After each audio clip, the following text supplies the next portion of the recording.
High protocol parties and dinners are formal BDSM events with a very strict set of rules and protocols that all of the attendees have to adhere to. They're often what the media thinks BDSM is like all the time, but in reality, they're only certain events and limited in scope.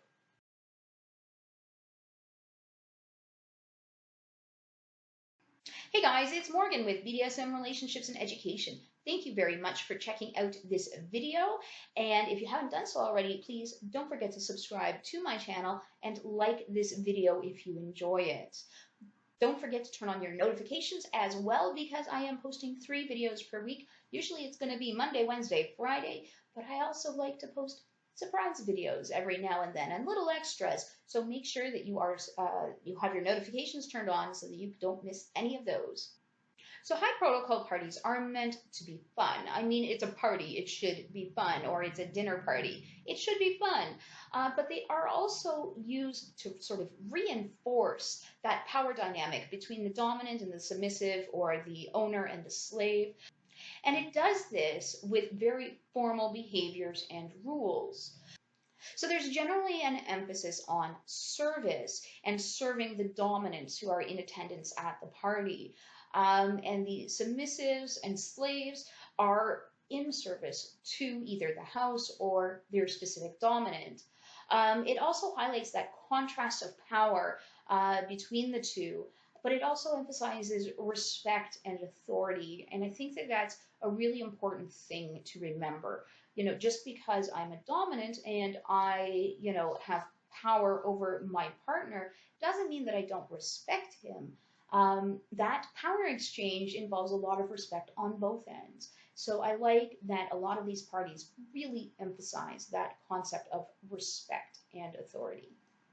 Now, high protocol parties often seem to be where people get the idea that there is a specific set of rules or protocols or training for all submissives and slaves, or all dominants as well.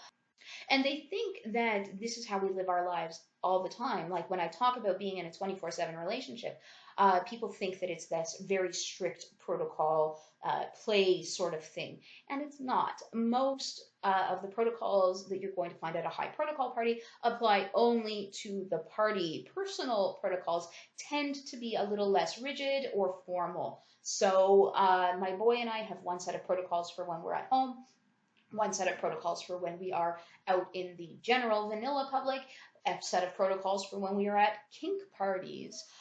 So it's going to change depending on our environment.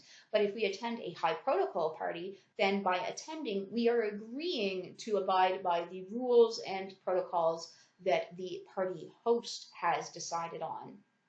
A lot of times these events are dinner parties because kinky people enjoy a good dinner party too, but it may just be a general sort of party where everyone decides to get together and have an evening together. The subs and slaves that attend are generally in service either to their owner or their dominant, however you identify. There are house subs or house slaves who are in service to the house, and their job is to make sure that the party goes smoothly, serve the food, get people drinks, whatever that is. And that could be a thing that they only do for an hour out of the evening, or it could be a whole evening of serving the house. Now, often there will also be single subs or slaves in attendance, and they will alternate between serving the house and serving the single dominants who are in attendance. Now, each party is going to be a little different, so I can't tell you that this is how all high protocol parties are, but there are usually a number of common features that you'll find within these parties. So the first one is that there is often speech restrictions put on the subs and slaves. So they either can only speak when spoken to, they may need to request permission to speak to a dominant, or they may simply have to use honorifics and titles when speaking to other people. Often it is very formal language, so you would hear a lot of sirs and ma'ams, and there would be a certain degree of very strict politeness between the submissives themselves, but no deference there. But the idea is that all of the dominants have some degree of power that all of the submissives don't have. So the speech restrictions will help to demonstrate that. There's also often deferential behavior. So this could be, kneeling in front of the dominant. It could include, the need to bow or curtsy. It could even be pushed as far as needing to back out of the presence of a dominant, because it's rude to turn your back on someone. So they would sort of, genuflect and back off. You'll see this often in like sort of movies where they're doing like a scene with royalty, and it shows respect to back out of the room and not turn your back on the king or the queen. So it's the same kind of idea. There's always going to be that emphasis on service towards the dominance. And of course, this is going to be within everybody's limits. No one is going to expect people to violate their hard limits or their boundaries in order to serve. And no one is really expected to serve somebody that isn't their dominant, depending on their own, comfort level. It is always important to read the rules before going to one of these parties, because by attending, you agree to the rules, and the rules are always going to be different. So if there are rules there that you don't feel comfortable with, then that may not be the party that you should be attending. There will often be clothing restrictions. So that could be costumes, it could be formal wear, or it could be nudity in the case of a CFNM or CMNF party. And I think I talked about those in some of our other party videos, and I'll include links here. But for those of you who aren't familiar, that's clothed female naked male or clothed male naked female parties. There's also the concept of clothed dominant, naked submissive parties that are of mixed gender, basically. So there's also often seating restrictions. It could be that the subs and slaves are not allowed to sit on the furniture. They need to sit on the floor only. And then there is the concept that I'm going to talk about a little later in dinner parties, which is earning your chair. Of course, if it is a dinner party, they will usually observe all of the sort of rules and etiquette and niceties of formal dining. So it could be something as simple as, making sure that the food is served from the right and cleared from the left, knowing which piece of cutlery to use on the table. So if it is a formal dinner party and you're not familiar with those rules, I would suggest that you familiarize yourself with them if they will be in play. Thankfully, when I was much, much younger, I worked at a banquet hall for a long time, and I actually got a chance to serve at a number of different weddings and very formal occasions. So I learned a lot of these formal dining rules. Some of the restrictions may also be gender-based in addition to being role-based. So there may be, specific ideas of what a female sub or slave should wear versus a male sub or slave. The party itself may indicate that it is for female dominance and their subs and slaves, or male dominance and their subs and slaves. Not always, sometimes, often, usually they're sort of a mixed bag, but that it is not an uncommon thing to see formal femdom high protocol parties. I'm sure the same thing exists within the male dom world and within the queer world and everything else. So another feature of the evening is going to be a character called the Major Domo. So they can be a sub, a switch, or a dom. I have performed the duties of Major Domo at a formal party, and basically they coordinate all of the house subs and slaves, and they are known as the keeper of the protocol. So if you have any questions regarding the protocol, then you would ask the Major Domo. They also just help things run smoothly, and all of the house subs and slaves and all of the subs and slaves in attendance should treat them as if they are dominant, whether they are a dominant already or not, or if they're a fellow sub, then they sort of have that rank. That would be where the whole idea of an alpha sub comes in, because they are sort of a higher rank than all of the other subs or slaves. So that is a very important role for the party. And again, it can be filled by people of any orientation there. Protocol doesn't just apply to the subs and slaves, it applies to the dominants and owners as well. Often you're expected to wear very formal attire or dress if there's a theme according to that. You need to be responsible for your submissive or your slave, and their behavior reflects upon you. So if your sub or slave is breaking the rules and behaving poorly, then it's going to reflect poorly on you for bringing them and not disciplining them, not correcting them, and you won't be invited back. You're expected to lead by example. So all of the dominants in attendance at the party should really understand and know the protocol. I mean, nobody is perfect and we all make mistakes. And don't be surprised if you make a mistake at one of these parties and a submissive or a slave will come and politely inform you of the appropriate protocol. So you are expected, if you do go to one of these parties, make sure that you go and you read through and you really familiarize yourself with the party-specific protocols, because you are expected to lead by example. You're also expected to enforce the protocol.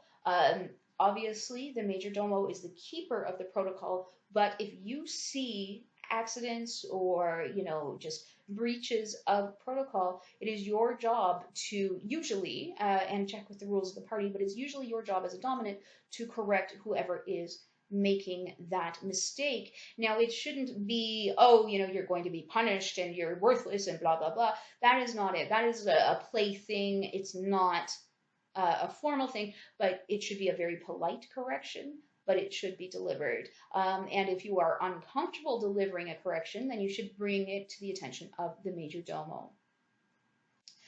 We also, as dominants, need to be respectful of the subs and slaves that are serving at the party, whether that's our own or the house subs and slaves or other dominants' property. We need to be respectful. We cannot touch without permission. We cannot just pick a random sub or slave and bark orders at them. We can't, call people names or engage in play randomly with people. So we do need to be respectful and understand that, some of these people are not, communal property or anything like that. They are the property of their owners, or they're in service to the house. Often at these parties, you will see a ribbon system, and that will sort of indicate what the particular sub or slave is doing and what they're looking for. So subs will often wear, or slaves will often wear, one color of ribbon to indicate that they are owned property, and whether that is the way their sort of relationship is explained or not. For the case of a high protocol party, the subs and slaves are generally considered to be property. So my personal sub or slave would wear a certain color ribbon to indicate that he is not available for anybody else. He belongs to me. And it's usually just black for everybody. It's not like coordinating colors of ribbons. It's just all the owned subs will wear a black ribbon. There's usually one color for a sub or a slave that is unowned and available for service or play or whatever. And I mean, that doesn't mean that you can just grab them and do whatever you want with them. It means that you can approach them, you can see if they want to play and what they're up for playing, find out what their limits are, and then go for it. House subs or slaves will also have a specific color ribbon, and that means that they are not available for play, that they are serving the needs of the house. And this is why often people will take turns and take shifts on serving the house, because everyone wants a chance to relax at the party and have a bit of fun. So they will often have a color to indicate that, and then trade off ribbons when their jobs change. There are sometimes at some parties a ribbon color that will indicate that the person is unowned and they are open to play, but you do need to negotiate that through the major domo because they either don't feel comfortable negotiating themselves, or they just find it hotter to have someone else negotiate their scenes for them. And of course, the major domo would know what their limits are, what they're up for, all of that stuff. Now, I did talk earlier about earning your chair at a dinner table. So there's no usually set rules for this. Some parties may have a specific criteria that the subs or slaves need to meet, but often it will be up to the individual dominants. So, you can earn your chair through excellent service or pleasing your dominant. If you haven't earned your chair by the time dinner is served, then you are expected to eat either standing or on the floor, depending on what, again, the rules of that specific party are. Also, you should be aware that even if you have earned your chair, that doesn't mean that you just get to sit back and relax. If your dominant needs something or requires service of you, well, your dinner gets interrupted so that theirs can go smoothly. So that's an idea about what high protocol parties are. They are very formal, and you won't enjoy all of them, basically. You need to look at the rules and decide if this is somewhere that I want to go and I want to follow these rules. There's some that I've looked at and I've been like, it's not for me. I don't like the focus of the rules. I don't like the way it works. But then there's others where I've had a blast. I've hosted high protocol dinners myself, and I would love to do it again in the future because it can be a lot of fun. And it's just one of those like, hey, here's something different for the evening. And I kind of like that. So let me know what you guys think of high protocol dinners. Have you been to one? Do you enjoy them? Or just high protocol parties in general? Let me know in the comments below. And we will find out what everyone thinks. Of course, if you have any questions, you can leave those there as well. I'm happy to answer questions. Thanks very much for checking out this video. Don't forget to subscribe. Give me a thumbs up if you enjoyed it, and I will see you guys in the next video.